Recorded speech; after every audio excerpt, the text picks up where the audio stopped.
Para nadie es un secreto que el agua es un recurso fundamental para garantizar la vida en la Tierra, la vida de la biosfera en general, y obviamente como seres humanos formamos parte de la biosfera y de la vida en la Tierra. Su manejo a largo plazo requiere, sin embargo, de arreglos de gobernanza que permiten balancear, por un lado, crecientes presiones desde la demanda con las capacidades que tienen los sistemas naturales, los ecosistemas, de proveer esos servicios ambientales. El agua también es un recurso integrador, es decir, es muy difícil de tratar el tema del agua como un tema exclusivamente ambiental, es un tema transversal, un tema que atraviesa, como es su naturaleza, es un recurso fluido y también es un tema que permite conectar diferentes sectores, diferentes actividades, y es también un solvente universal, es decir, por un lado unifica, pero también divide. Los ríos dividen las naciones, el uso del agua o los conflictos de uso del agua cada día es objeto de contenciosos entre usuarios, entre sectores. Y por eso no existe un régimen jurídico internacional unificado en materia del agua. Existe foros internacionales del agua, ha habido, digamos, un esfuerzo de diálogo sostenido en las últimas décadas en torno al tema del agua, pero no ha emergido, digamos, no ha salido de este proceso de diálogo un instrumento internacional comparable al que tenemos en cambio climático, con la Convención Marco de Cambio Climático de las Naciones Unidas o la Convención sobre Diversidad Biológica también de las Naciones Unidas, es lo que surgió de la Cumbre de Río hace 20 años. Es decir, todavía no tenemos un instrumento jurídico único para el tema del agua, y ese es parte de los problemas que tenemos. Sí ha habido, digamos, una serie de hitos importantes. Desde ya hace varias décadas atrás se habla del tema del agua en la agenda internacional. Voy a tener que hacer esto a capela, ya veo, sin micrófono. Por dicho, tengo buen galillo, así que escuchan en el fondo. No.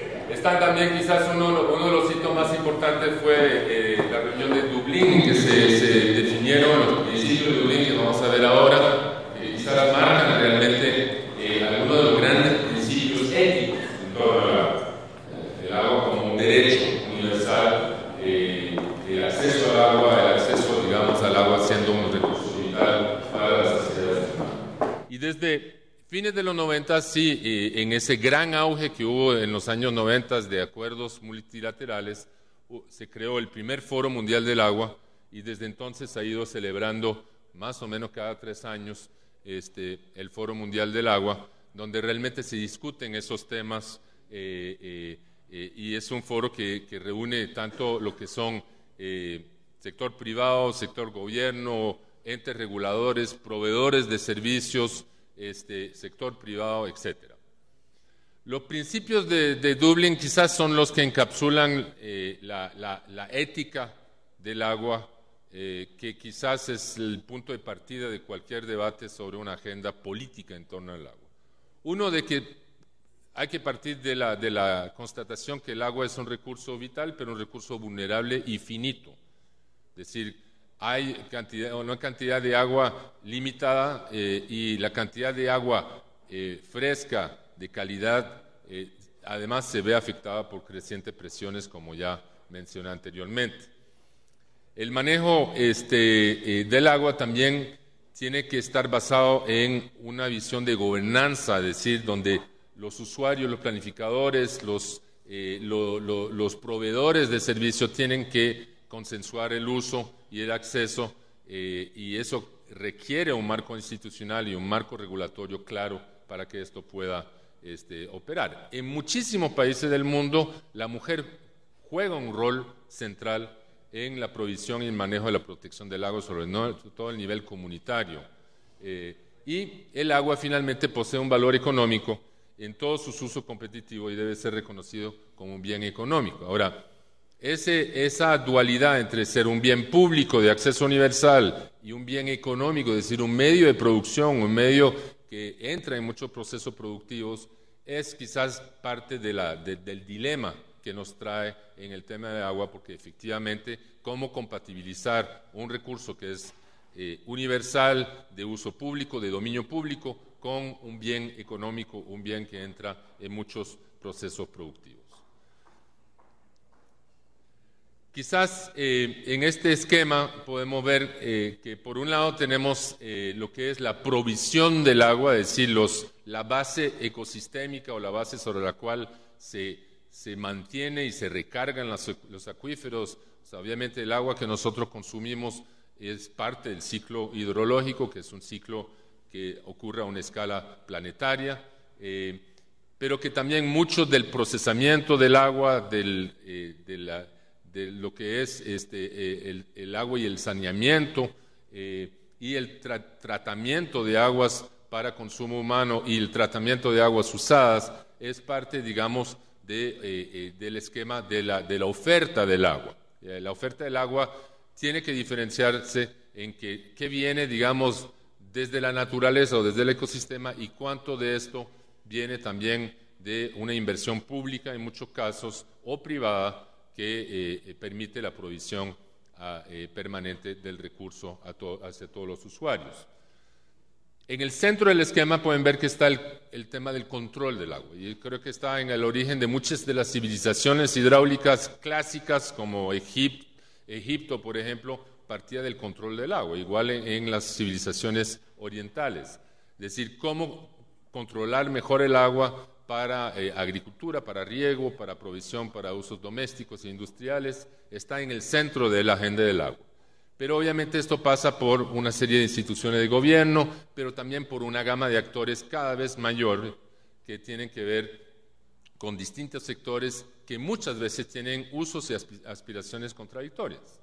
Es decir, un usuario del sector agrícola que usa para riego, por ejemplo, y el ejemplo que nos dio don Alfio, de uso agrícola que tiene impactos en el consumo de agua para Siquirres, es un clásico caso, digamos, de uso contradictorio del agua. Es decir, que el beneficio de un sector perjudica a otro sector. Y en el medio de estos actores está obviamente el rol del Estado, el rol del sector público en mediar estas contradicciones, mediar en estos conflictos de uso que cada día se están agudizando como producto, uno, de la contaminación y por otro lado, del creciente problema del cambio climático, que va probablemente en algunos países reducir la oferta hídrica y por ende agudizar también los conflictos en torno al agua. Por eso el tema de la gobernanza del agua es un tema clave a nivel internacional. Requiere, digamos, de mecanismos para lograr el consenso implícito e explícito sobre, digamos, cuáles son esas prioridades. ¿Quién tiene que privar? ¿Quién tiene que tener el uso prioritario? Y muchas de las contradicciones que vemos, por ejemplo, en Guanacaste, entre el uso para hoteleros o para comunidades locales, está en el centro de este debate. ¿Quién debería tener prioridad? ¿Un sector económico que genera mucho empleo o la provisión de agua para comunidades locales o para uso agrícola?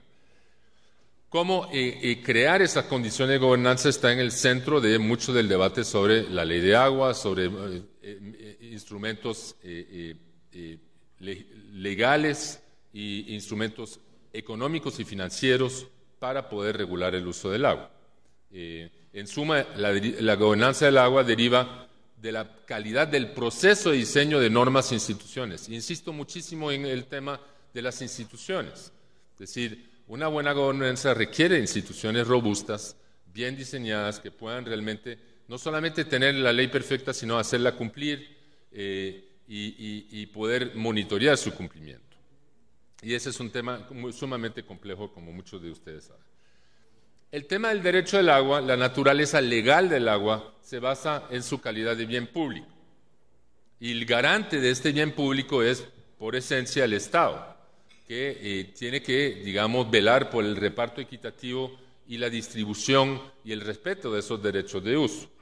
Y una condición clave para que el derecho del agua se pueda realmente afianzar es que hay que tener estabilidad, es decir, seguridad jurídica a largo plazo, flexibilidad también en los derechos de uso del agua otorgados a agentes económicos. ¿Por qué flexibilidad? Por ejemplo, en muchas leyes de agua en países como Chile, por ejemplo, que es un país cuya mitad norte es extremadamente árido, tiene periodos de sequía muy prolongados y que tienen incorporado en su instrumento jurídico un mecanismo de flexibilidad. Es decir, si no hay agua y no llueve, sencillamente la repartición del agua tiene que cambiar y se requiere un Estado con suficiente fuerza política para decir un momentito, aquí si no hay agua cambian las reglas del juego, quien tiene una concesión de tantos litros por segundo va a tener que cambiar. Y ese es en el corazón del tema del cambio climático un asunto sumamente complicado porque requiere efectivamente de una institucionalidad con la autoridad capaz de garantizar un uso equitativo y eficiente del agua y una protección de esos caudales ambientales y una protección de esos derechos. Si el agua es un derecho humano, quien realmente lo pueda garantizar es un Estado que pueda realmente velar por ese respeto a ese derecho. El mercado constituye uno entre varias herramientas de gestión del agua, pero requiere ser correctamente diseñado y adecuadamente regulado y aplicado. Es decir, el mercado juega un rol en muchísimos países de América Latina, un rol importantísimo. Como hay muchas empresas privadas de provisión de agua potable metropolitanas, por ejemplo, está en manos de empresas privadas que tienen, a través de una concesión de servicio público, una responsabilidad en la provisión de agua potable.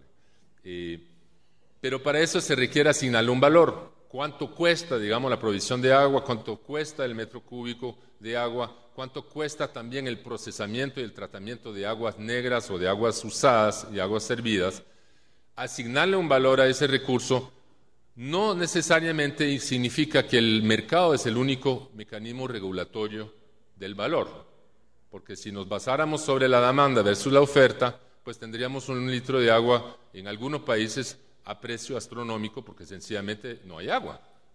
Entonces, si partimos del mecanismo sencillo de la oferta y la demanda como mecanismo para fijar el valor del agua, pues ahí tenemos un problema. Por eso que en muchos países la tarifa del agua es objeto de regulación pública y de intervención directa del Estado para subsidiar efectivamente el costo del agua. Es decir, no estamos hablando de un mercado libre sin intervenciones, es un mercado en muchos países donde la mano del Estado está precisamente para garantizar un precio del agua al alcance del bolsillo de todos. Y ahí es donde empiezan, digamos, los problemas. Requiere obviamente un ordenamiento administrativo del agua. También se puede apoyar en mecanismos de mercado y creo que Costa Rica ha sido uno de los países que más ha innovado en mecanismos de pago por servicios ambientales y cánones de vertido, cánones de uso y otros mecanismos de mercado que le asignan un valor a no solamente el agua en sí, sino el servicio que origina el agua, es decir, el servicio que brinda los ecosistemas, los acuíferos y los diferentes componentes del sistema de provisión de agua. ¿Cómo ofrecer también incentivos para investigar, invertir e innovar en tecnologías de ahorro de agua? Este va a ser un tema sin lugar a duda para el sector industrial, un sector de crecimiento a futuro. Es decir, todo el tema de procesamiento de aguas usadas, el tema de reciclaje y sobre todo el tema de tecnología de ahorro de agua es un tema que va a crecer a futuro, necesariamente, pero que todavía el mercado no ha dado las señales adecuadas o no ha creado, digamos, los incentivos para que muchos empresarios se arriesguen a invertir en empresas de esta naturaleza. Y ahí tenemos, yo creo, un tema que ojalá en el panel que sigue esta charla, temas para discusión. La institucionalidad requiere, uno, definir bien las funciones regulatorias y sobre todo separar las funciones regulatorias de lo que es la provisión de servicios.